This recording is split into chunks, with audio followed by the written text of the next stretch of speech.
시청자 여러분 안녕하십니까? 주말 교계 뉴스 조혜진입니다. 이번 주 기독교계에 어떤 일이 있었는지 정리했습니다.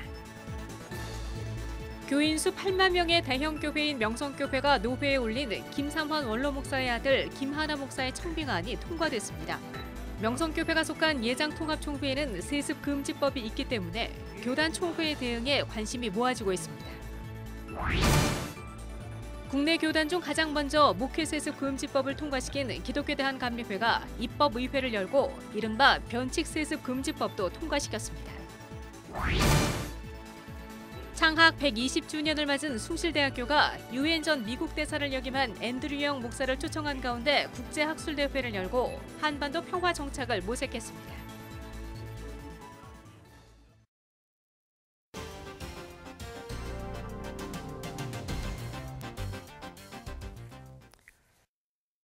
세습금지법을 시행하는 예장통합총회 소속 명성교회가 목회 세습을 위한 청빙안을 노회에 제출했고 노회가 이를 허락했습니다. 취재기자 나와 있습니다. 천 기자, 명성교회가 노회에 제출한 김삼환 원로 목사의 아들 김하나 목사 청빙안이 결국 노회를 통과했습니다. 그렇습니다. 지난 24일에 서울 동남노회가 제73회 정기회를 열었는데요. 이 자리에서 명성교회의 김하나 목사 위임 청빙건이 통과됐습니다. 명성교회 임시당회장 유영종 목사가 청원한 명성교회 김하나 목사 이임 목사 청원권은 허락하심이 가운주라오며 사실 명성교회의 아들 세습은 이미 예견돼 왔습니다. 지난달 예장통합 제102회 정기총회에서 세습금지법의 개정이 필요하다는 헌법위원회 해석을 빌미로 이번 가을 노회에서 김하나 목사 청빙을 다룰 것이다 이런 예상이 돼 왔습니다. 예, 어쨌든 노회에서 이 청빙안이 통과가 됐는데요. 노회 결의가 불법이라는 지적이 나오고 있습니다. 네, 이 서울 동남노회가 명성교회 청빙안을 다루기 전에 노회가 파행했습니다. 노회장 선출을 두고 문제가 생긴 겁니다. 부노회장 김수원 목사의 노회장 승계를 명성교회 측이 반대하고 나섰기 때문입니다.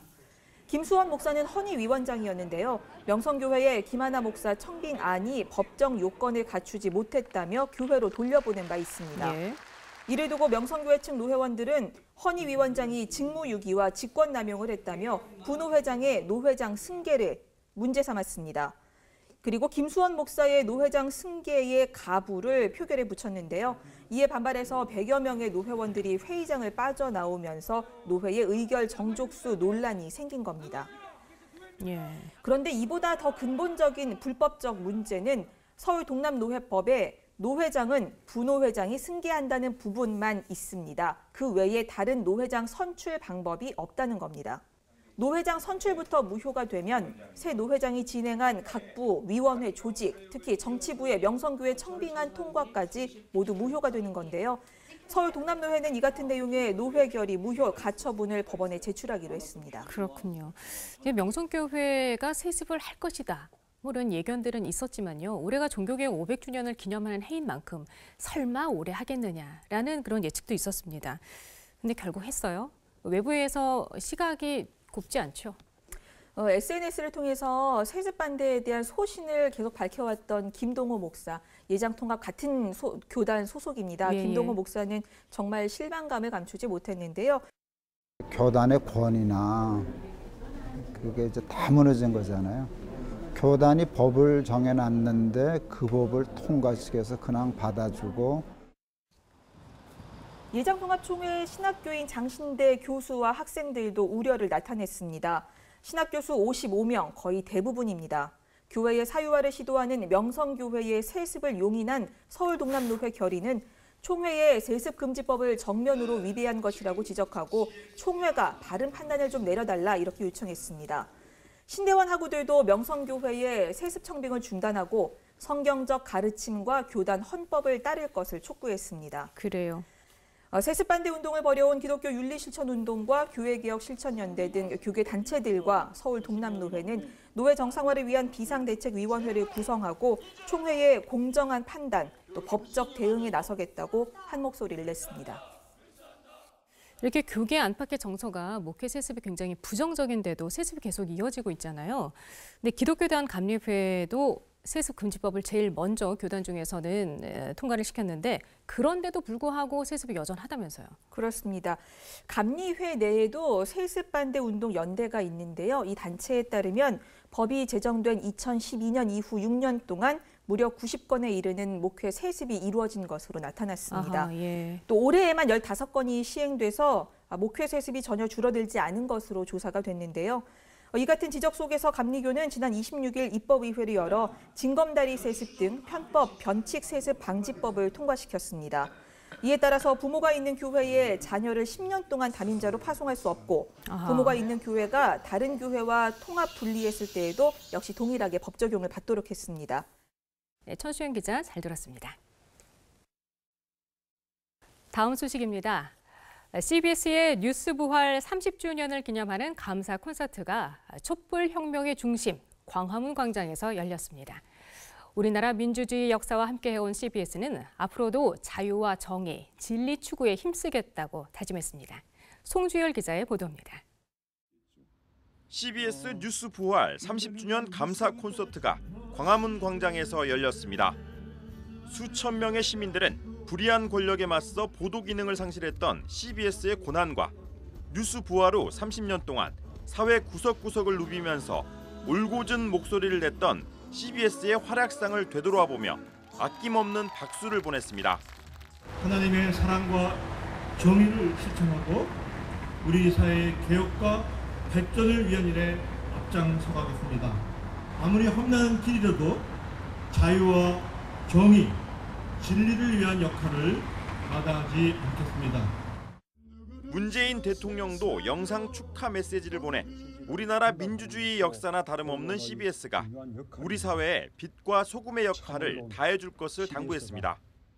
대한민국의 밝은 미래를 위해 특권과 반칙을 없애며 화합과 소통의 새 시대를 여는데 앞장서 주실 것을 당부드립니다. 도종환 문체부 장관과 박원순 서울시장, 허욱 방통위 부위원장도 콘서트에 참석해 CBS 뉴스 부활 30주년을 축하했습니다. CBS 언론인들은 지난 60여 년 동안 우리 사회 민주화를 견인했던 과거의 영광에 안주하지 않고 정론직필의 사명을 감당하겠다는 언론인 선언도 발표했습니다. 우리는 정의와 진실 추구라는 언론인의 사명에 충실하며 높은 도덕성과 직업 윤리를 바탕으로 이 시대 사관으로서의 무거운 책임을 잊지 않는다. 시민들도 CBS가 걸어온 길대로 우리 사회 민주주의 발전을 위해 더욱 힘써달라고 말했습니다. 앞으로 정말 민주주의 발전을 위해서 좀 더 우리 공정하게 잘 해줬으면 고맙겠습니다. 앞으로 지금처럼 더 열심히 해주시면은 저희들 열심히 보고 시청하겠습니다. 2시간여 동안 진행된 CBS 뉴스 부활 30주년 감사 콘서트에서는 양희은과 안치환, 노래를 찾는 사람들, 정태춘 등 국민 가수들이 광화문의 가을 저녁을 아름답게 수놓았습니다. 30년 전 시민들의 힘으로 부활한 CBS 뉴스.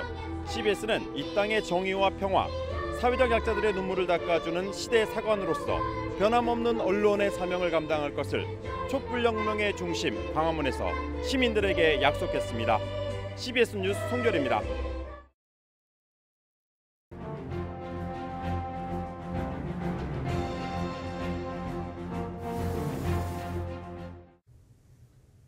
(1517년 10월 31일) 마르틴 루터가 비텐베르크 성당에 95개조 경문을 붙였습니다.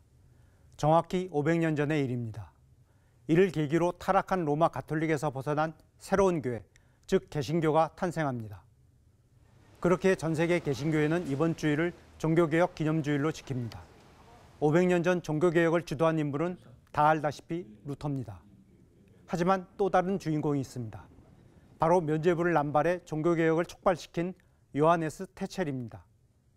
수도사인 테첼은 헌금함의 동전이 짤랑하고 떨어지는 순간 연옥에 있는 영혼이 천국으로 올라간다고 순진한 신자들을 현혹했습니다.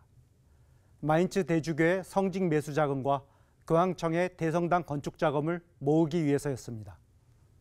이런 테첼의 행태에 분노한 루터가 개혁의 깃발을 들었습니다. 우리는 이렇게 탄생한 개신교회에서 신앙생활을 하고 있습니다.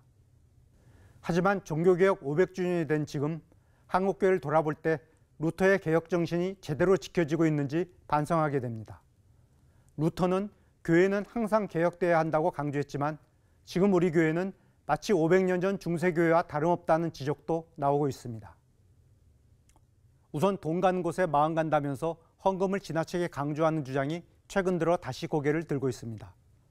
이는 주님께서 값없이 주신 귀한 은혜를 값싼 은혜로 추락시키는 일입니다. 만인 사제주의를 주창한 루터와 달리 중세시대 못지않은 성직자 중심주의도 만연하고 있습니다. 심지어 500년 전 태칠처럼 성직자와 교회를 위해서라는 명분으로 교회를 타락시킨 행태를 지금도 우리 주변에서 찾아볼 수 있습니다. 거룩한 교회를 하나님이 아닌 자신에게 속한 사유재산으로 착각하는 듯한 행태도 보입니다. 개혁을 이야기해야 할 이 시점에 교회가 세상의 논란거리가 되도록 자초하는 이들도 있습니다. 종교개혁 500주년 기념일은 이제 며칠 후면 지나갑니다. 하지만 우리는 스스로를 계속 돌아보며 개혁해야 합니다. 나 자신이 또 내가 속한 교회가 혹시라도 500년 전 태첼과 같은 일을 되풀이하고 있는 것은 아닌지, 아니면 루터와 같은 개혁과 결단의 길 위에 제대로 서 있는지 말입니다. CBS 논평이었습니다.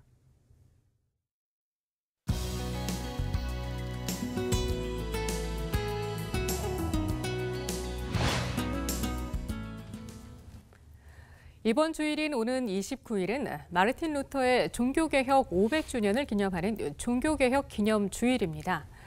이날 한국교회 주요 교단이 함께 종교개혁 기념 예배를 드리며 루터의 개혁 정신을 되새길 예정인데요. 준비위원장을 맡은 기독교 한국루터회 김철환 총회장을 스튜디오에 모셨습니다.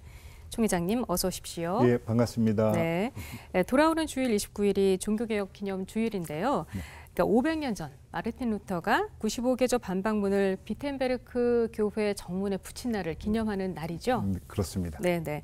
그래서 오늘날까지 기억하고 계승해야 할 당시 개혁의 정신이 무엇일지 한번 정리해 주시겠어요? 뭐 한마디로 얘기해서 재발견. 재발견. 교회라고 하는 그 당시의 중세교회에 너무 위압적이라 하나님이 감춰져 있었고, 네. 말씀이 감춰져 있었고, 복음이 감춰져 있었고, 그리스도가 감춰져 있었고, 인간의 존엄성이 감춰져 있었고. 네네. 근데 루터가 말씀을 연구하면서 하나님을 재발견하게 됐고, 네. 그래서 종교개혁 루터의 신학에서 가장 중요한 게 하나님으로 하여금 하나님 되게 하자, 레카 비갓. 그러면서 하여튼 하나님을 재발견했고, 복음, 말씀, 그러다 보니까 정말 그리스도가 우리 그리스도교의 네. 중심에 있어야 됨을 재발견했고, 네네. 그러다 보니까 정말 하나님께서 사랑하는 인간의 존엄성을 재발견한 거. 아마 이거 우리가 계승해야 될 것 같아요. 사람의 소중함. 네네네. 네. 하나님 말씀과 사람의 소중함의 재발견이 가장 큰 의미다. 네. 그래서 이번 종교개혁 500주년을 맞아서 한국교회 연합예배가 이번 주일날 29일 오후에 드려집니다. 총회장님께서 준비위원장이시죠? 예. 연합예배가 어떻게 진행될까요? 하루만 진행되는 건 아니고 28일 날 개혁 박람회라 해서 네. 2시에 우리 개막식을 성대하게 합니다. 거기에 보면 부스가 한 50개 이상, 예, 다채로운 뭐 교육, 뭐 미디어, 뭐 출판, 하여튼 문화, 다채로운 그 부스가 되어 있고. 기독교 관련된 부스들인가요? 그렇죠. 그래서 네. 볼거리도 있고 배울거리도 있고 재미있게 28일 날 뭐 전야제 같은 성격으로 개막식이 있고. 축제의 마당이군요. 예, 그래서 28일 날 토요일 날 2시에도 우리 시청자님께서 이걸 보고 계시면 다 와주시면 고맙겠고요. 네. 그다음에 29일 날 오후 2시에 우리 윤복희 권사님도 오셔서 음악회가 좀 있고요. 네. 4시부터 이제 우리 연합 예배를 드려지는데 참 우리 22개 교단 장님들 또 교단에게 참 감사드리는 것이 이번에 다 같이 하나가 돼서 아마 처음일 겁니다. 이렇게 우리 교단장들이 다 참석해서 우리 연합 예배를 4시에 드리게 되는데 4시에는 꼭 와주시기 바랍니다. 네, 많은 분들이 참석하실 것 같은데요. 네. 그 예배를 통해서 한국교회에 전하고자 하는 그 메시지가 있을 것 같아요. 한마디로 얘기하면 에큐메니즘, 하나됨. 하나됨. 예. 혹시 교단 이름은 달라도 한 하나님, 한 예수님, 한 그리스도, 예. 한 교회됨에 회복이 되었으면 이번에 아마 가장 큰 의미가 될 것 같습니다. 또 루터 교단 총회장님이시니까요. 아무래도 그 500주년을 굉장히 뜻깊게 보내셨을 것 같아요. 어떻게 보내셨을까요? 여러 가지 했죠. 우선은 루터를 좀 잘 소개하고 싶었어요.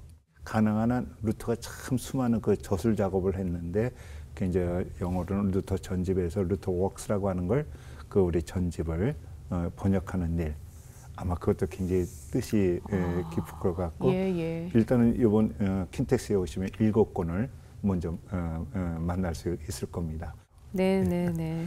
그러니까 루터에 대해서 잘 알게 하는데 올해 한 해 집중하셨던 것 같아요. 네, 그렇습니다. 네, 예. 이번 루터의 종교개혁 500주년 행사를 마무리하시면서요. 지난 4년 동안의 루터 교단 총회장의 임기도 또 마무리를 하게 되시는 걸로 알고 있습니다. 네. 네, 아무래도 의미가 남다르실 것 같아요. 어떠세요? 그렇습니다. 또 우리 교단 헌법에 의하면 또 4년 더 할 수 있겠지만 역사는 흘러가는 거니까 또 저보다 우리 후배들이 너무 훌륭해요. 그래서 우리 후배들이 하면 더 좋겠다 해서 아예 이번에 그냥 재선을 포기를 했고 또 하나는 그 2013년에 제가 총회장이 될 때 어쨌든 마감하는 날짜가 신묘막측하게 10월 31일 내일 모레 10월 31일 날 딱 마감이 돼서 이거 하나만 잘하고 물러나도 혹시 후배들이 박수 쳐주지 않을까 하는 생각이 들어서 이제는 주님께서 가라시는 대로 또 우리 교단이 가라는 대로 가서 남은 임기 동안 열심히 섬기려고 합니다. 네, 지금까지 정말 4년 동안 수고 많이 하셨고요. 정말 신묘막측하게도 그 500주년 행사와 총회장님의 임기가 딱 맞아 떨어지는 그런 일이네요. 네, 종교개혁 500주년을 기념하는 올해 한국교회에 정말 변화가 찾아왔으면 하는 그런 바람을 또 가져봅니다. 네, 총회장님 오늘 말씀 감사합니다. 고맙습니다. 네. 이상으로 CBS 주말 교회 뉴스를 모두 마치겠습니다. 다음 주부터는 가을 개편을 맞아서 이봉규 아나운서가 진행합니다. 지금까지 시청해 주신 여러분 고맙습니다.